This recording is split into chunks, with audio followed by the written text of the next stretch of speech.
fait quoi, question restitution, c'est une occasion pour reconstruire mémoire historique pays d'Haïti, et estimer tout, restitution, sur long terme, envisageable, c'est tout secteur dans le pays a été mobilisé, non combat contre l'ordre néocolonial. Professeur Chalmers, c'est membre du Comité national haïtien, restitution et réparation, qui est installé officiellement à Yalindia. Il y a un calendrier de travail. Par exemple, il y a toutes les conférences qui ont été faites dans les universités publiques dans la période 2024-2025, parce qu'il est très important que les différents secteurs de la nation se mobilisent, parce que s'il n'y a pas de mobilisation au niveau national, c'est très difficile de construire des alliances avec d'autres États ou bien avec d'autres mouvements sociaux et populaires. Donc, il y a tout un travail qui a été déjà fait et qui va se poursuivre, se systématiser. Et évidemment, quand on mène un combat, il n'est pas toujours possible de prévoir l'échéance de la victoire. Mais ce qui est certain, c'est que la Commission va travailler pour réunir tout ce qui est nécessaire pour qu'on aboutisse à une victoire. Et ce sera la victoire de tous les secteurs qui ont souffert de cette rançon, notamment la paysannerie haïtienne, notamment tout le problème de la déforestation, notamment le fait que l'État était incapable de créer les conditions de la construction nationale sur le plan des services publics, sur le plan de l'éducation, de la santé, etc. Donc il faut que les différents secteurs qui ont subi les conséquences de cette rançon puissent se mobiliser et travailler ensemble pour arriver à cette victoire. Professeur Chalmers, restitution, réparation, là, on a parlé de près de 25 milliards de dollars. Déjà, en plus de montaremais, continuer à rêver ou bien suspendre rêver. Ou quoi concrètement que des marches noires n'ont pas abouti à restitution et réparation, professeur? Ah, tout à fait. D'ailleurs, c'est le problème. Les estimations sont diverses. Jean-Bertrand Aristide a parlé de 21 milliards. L'économiste Thomas Piketty a parlé de 28 milliards. Et l'enquête menée par le New York Times a parlé de 115 milliards. Et toutes ces estimations sont nettement sous-évaluées parce qu'il faut non seulement comptabiliser les versements qui ont été faits à l'État français, mais aussi aux banques françaises, mais aussi tous les torts qui ont été commis à l'économie haïtienne, notamment la réduction des taxes pour les navires français qui arrivaient aux différents ports de la nation. Il faut comptabiliser tout cela. Donc, il s'agit de sommes effectivement considérables, mais qui, finalement, ne représentent qu'une portion, par exemple, des trillions de dollars qui sont calculés aujourd'hui comme dette au niveau de la France. Donc, c'est tout à fait possible, c'est tout à fait réalisable. Mais comme je le dis, il faut réunir les conditions pour que ce combat puisse aboutir véritablement et surtout que ce combat participe à la lutte du peuple haïtien pour la transformation interne des structures du pays. Parce que si cette rançon a été possible, c'est grâce à la complicité de l'ensemble des secteurs au niveau de la nation et aussi c'est grâce au narratif dominant contre Haïti qui pousse souvent les citoyens à penser que nous sommes les seuls responsables de nos malheurs. Donc il y a tout un travail justement d'information, de sensibilisation, de rééducation et de reconstruction de notre mémoire collective. Donc c'est un travail d'auto-réparation. Alors, il y a des gens qui pensaient que, professeur Chalmers, que Haïtiens sont capables, précisément comité, dans l'éventualité que nous avons pour nous chita, pour nous discuter avec les Français, est-ce que nous pensons, par exemple, à une liste d'infrastructures, par exemple, dans le cas forcés français, construits pour nous? Là encore, je me pose la question à savoir est-ce que je ne suis pas en train de rêver. Il y a des gens qui pensaient que les Français, d'accord, font virement bancaire de plusieurs milliards. Là encore, comme il y a des faits, il y a un comité qui est mis en place, un comité essentiellement formé d'intellectuels haïtiens. Est-ce qu'avec des économistes, nous pas envisager ça qui pourrait être envisageable dans toute perspective de restitution et réparation, professeur Chalmers? Alors justement, ce qui est important dans ce lien, il ne s'agit pas que la France a construit des infrastructures pour nous. Il faut justement que les modalités de remboursement de ce qui a été extorqué à la nation respectent la souveraineté nationale. Parce que justement, la rançon de 1825, c'est justement un déni de notre souveraineté. Et ne pas reconnaître que la nation haïtienne existe et doit prospérer. Donc il faut que ces modalités ne soient pas une reproduction des liens néocoloniaux. Il faut que ce soit quelque chose qui respecte la souveraineté nationale et que la réparation et les différents combats à mener pour exiger restitution et réparation, soit un prolongement des objectifs et de l'esprit de la révolution de 1904. C'est de ça qu'il s'agit. Il ne faut pas croire que la France va quand même tenir tête à Haïti, parce que céder, ce serait peut-être laisser place à un effet domino par rapport à d'anciennes colonies. Ah, très certainement. C'est un combat. Justement, c'est un rapport de force. Mais justement, nous sommes dans une conjoncture internationale très favorable où justement, beaucoup de pays sont en train de remettre en question les liens de dépendance néocoloniale, de redéfinir la nature des relations internationales. Je pense que notre combat doit s'inscrire dans cette dynamique de restructuration des relations internationales pour sortir de la colonisation et du néocolonialisme. Donc, la France va résister, va utiliser pas mal de stratagèmes pour délégitimer notre combat. Et justement, il faut que nous soyons préparés pour faire face à ces stratégies de délégitimation. Est-ce que pas gain on nécessité d'agencer les vues sur cette question d'abord au niveau haïtien? Parce que les intellectuels voient la chose sur un plan académique, chita réfléchir sur lui, etc., accorder les vues avec la France. Mais nous-mêmes, au niveau du peuple, seul ça nous connaît, c'est que son monde qui te pour un cob mal dans nous besoin de remettre nos cobs non. Est-ce qu'il n'y a pas une nécessité, professeur, d'agencer les vues au niveau haïtien sur cette question? Ah ben bien sûr, c'est justement l'une des dimensions sur lesquelles nous insistons énormément, c'est le travail de mobilisation au niveau national. Fait quoi, question restitution, c'est une occasion pour reconstruire mémoire historique pays d'Haïti et estimer tout, restitution, sur long terme, envisageable, c'est tout secteur dans le pays a été mobilisé, non combat contre l'ordre néocolonial. Professeur Chalmers, c'est membre du Comité national haïtien, restitution et réparation qui est installé officiellement à Yalindia. Il y a un calendrier de travail. Par exemple, il y a toutes les conférences qui ont été faites dans les universités publiques dans la période 2024-2025. Parce qu'il est très important que les différents secteurs de la nation se mobilisent. Parce que s'il n'y a pas de mobilisation au niveau national, c'est très difficile de construire des alliances avec d'autres États ou bien avec d'autres mouvements sociaux et populaires. Donc, il y a tout un travail qui a été déjà fait et qui va se poursuivre, se systématiser. Et évidemment, quand on mène un combat, il n'est pas toujours possible de prévoir l'échéance de la victoire.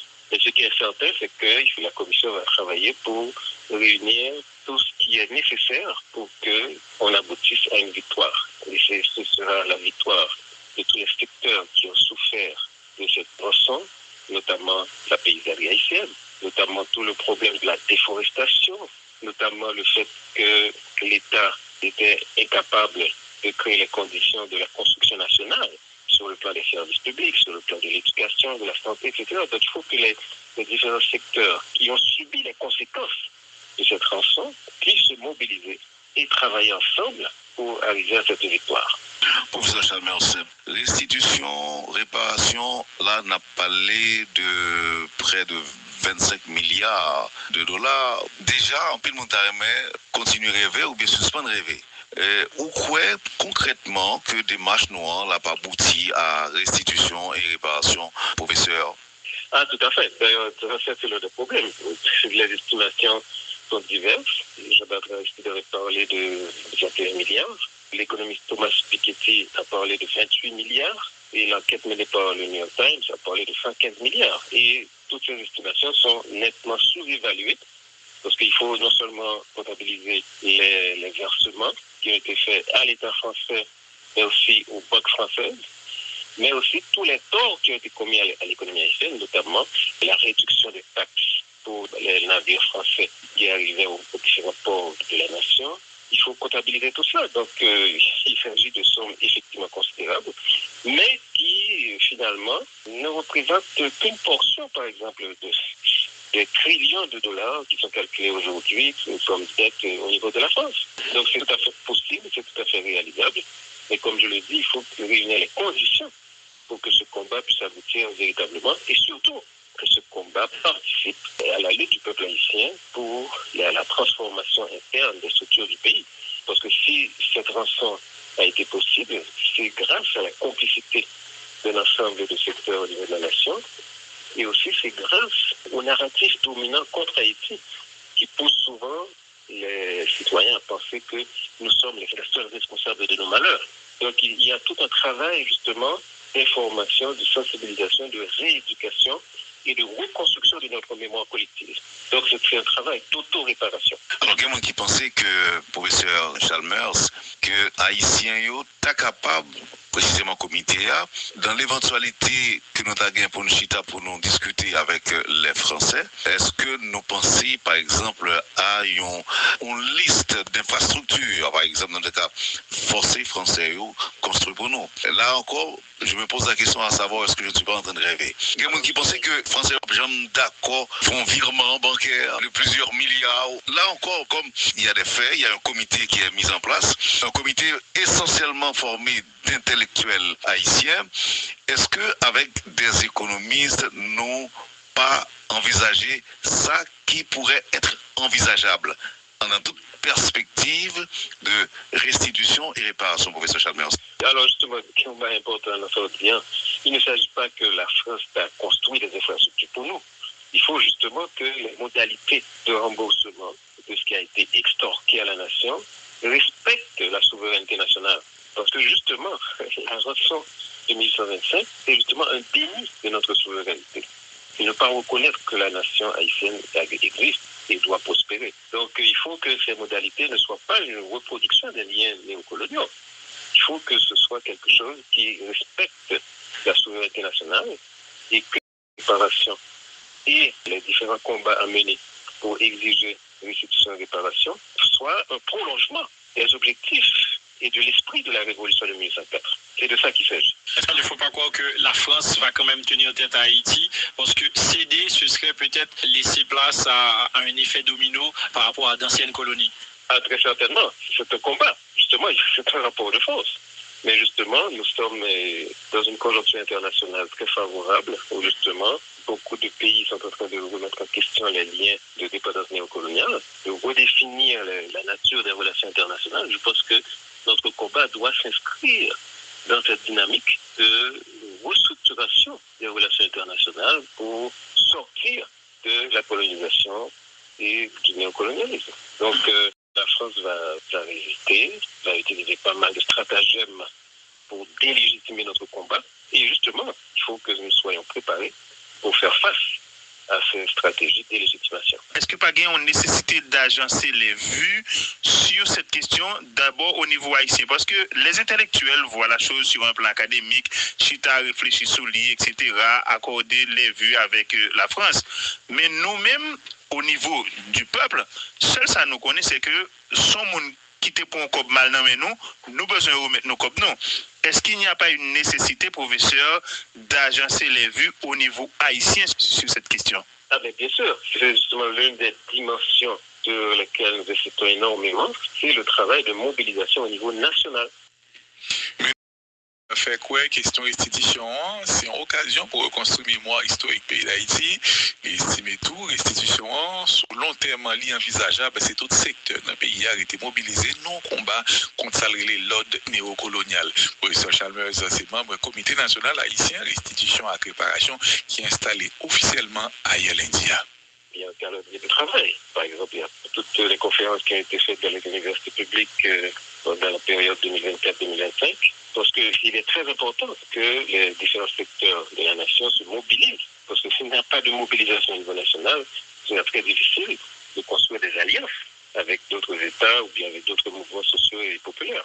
Donc, il y a tout un travail qui a été déjà fait et qui va se poursuivre, se systématiser. Et évidemment, quand on mène un combat, il n'est pas toujours possible de prévoir l'échéance de la victoire. Mais ce qui est certain, c'est que la Commission va travailler pour réunir tout ce qui est nécessaire pour qu'on aboutisse à une victoire. Et ce sera la victoire de tous les secteurs qui ont souffert de cette rançon, notamment la paysannerie haïtienne, notamment tout le problème de la déforestation, notamment le fait que l'État était incapable de créer les conditions de la construction nationale sur le plan des services publics, sur le plan de l'éducation, de la santé, etc. Donc il faut que les différents secteurs qui ont subi les conséquences de cette rançon puissent se mobiliser et travailler ensemble pour arriver à cette victoire. Professeur Chalmers, restitution, réparation, là, on a parlé de près de 25 milliards de dollars. Déjà, en pile montagne, continue à rêver ou bien suspendre rêver. Ou quoi concrètement que démarche noire n'a pas abouti à restitution et réparation, professeur? Ah, tout à fait. D'ailleurs, c'est le problème. Les estimations sont diverses. Jean-Bertrand Aristide a parlé de 21 milliards. L'économiste Thomas Piketty a parlé de 28 milliards. Et l'enquête menée par le New York Times a parlé de 115 milliards. Et toutes ces estimations sont nettement sous-évaluées parce qu'il faut non seulement comptabiliser les versements qui ont été faits à l'État français, mais aussi aux banques françaises, mais aussi tous les torts qui ont été commis à l'économie haïtienne, notamment la réduction des taxes pour les navires français qui arrivaient aux différents ports de la nation. Il faut comptabiliser tout ça. Donc, il s'agit de sommes effectivement considérables, mais qui, finalement, ne représentent qu'une portion, par exemple, des trillions de dollars qui sont calculés aujourd'hui comme dette au niveau de la France. Donc, c'est tout à fait possible, c'est tout à fait réalisable. Mais comme je le dis, il faut réunir les conditions pour que ce combat puisse aboutir véritablement et surtout que ce combat participe à la lutte du peuple haïtien pour la transformation interne des structures du pays. Parce que si cette rançon a été possible, c'est grâce à la complicité de l'ensemble des secteurs au niveau de la nation et aussi c'est grâce au narratif dominant contre Haïti qui pousse souvent les citoyens à penser que nous sommes les seuls responsables de nos malheurs. Donc il y a tout un travail justement d'information, de sensibilisation, de rééducation et de reconstruction de notre mémoire collective. Donc c'est un travail d'auto-réparation. Alors, il y a des gens qui pensaient que, professeur Chalmers, que Haïtiens sont capables, précisément comité, dans l'éventualité que nous avons pour nous chita, pour nous discuter avec les Français, est-ce que nous pensons, par exemple, à une liste d'infrastructures, par exemple, dans le cas forcés français, construit pour nous? Là encore, je me pose la question à savoir est-ce que je ne suis pas en train de rêver. Il y a des gens qui pensaient que les Français sont d'accord, font virement bancaire de plusieurs milliards. Là encore, comme il y a des faits, il y a un comité qui est mis en place, un comité essentiellement formé d'intellectuels haïtiens. Est-ce qu'avec des économistes, nous pas envisager ça qui pourrait être envisageable dans toute perspective de restitution et réparation, professeur Chalmers? Alors justement, ce qui est important dans ce lien, il ne s'agit pas que la France a construit des infrastructures pour nous. Il faut justement que les modalités de remboursement de ce qui a été extorqué à la nation respectent la souveraineté nationale. Parce que justement, la rançon de 1825, c'est justement un déni de notre souveraineté. Et ne pas reconnaître que la nation haïtienne existe et doit prospérer. Donc il faut que ces modalités ne soient pas une reproduction des liens néocoloniaux. Il faut que ce soit quelque chose qui respecte la souveraineté nationale et que la réparation et les différents combats à mener pour exiger restitution et réparation soient un prolongement des objectifs et de l'esprit de la révolution de 1804. C'est de ça qu'il s'agit. Il ne faut pas croire que la France va quand même tenir tête à Haïti, parce que céder, ce serait peut-être laisser place à un effet domino par rapport à d'anciennes colonies. Ah, très certainement. C'est un combat. Justement, c'est un rapport de force. Mais justement, nous sommes dans une conjoncture internationale très favorable où justement, beaucoup de pays sont en train de remettre en question les liens de dépendance néocoloniale, de redéfinir la nature des relations internationales. Je pense que notre combat doit s'inscrire dans cette dynamique de restructuration des relations internationales pour sortir de la colonisation et du néocolonialisme. Donc, la France va résister, va utiliser pas mal de stratagèmes pour délégitimer notre combat. Et justement, il faut que nous soyons préparés pour faire face à ces stratégies de délégitimation. Est-ce que pas une nécessité d'agencer les vues sur cette question d'abord au niveau haïtien? Parce que les intellectuels voient la chose sur un plan académique, chita réfléchir sur lui, etc., accorder les vues avec la France. Mais nous-mêmes, au niveau du peuple, seul ça nous connaît, c'est que son monde qui te pour un cop mal dans nous besoin de remettre nos cop non.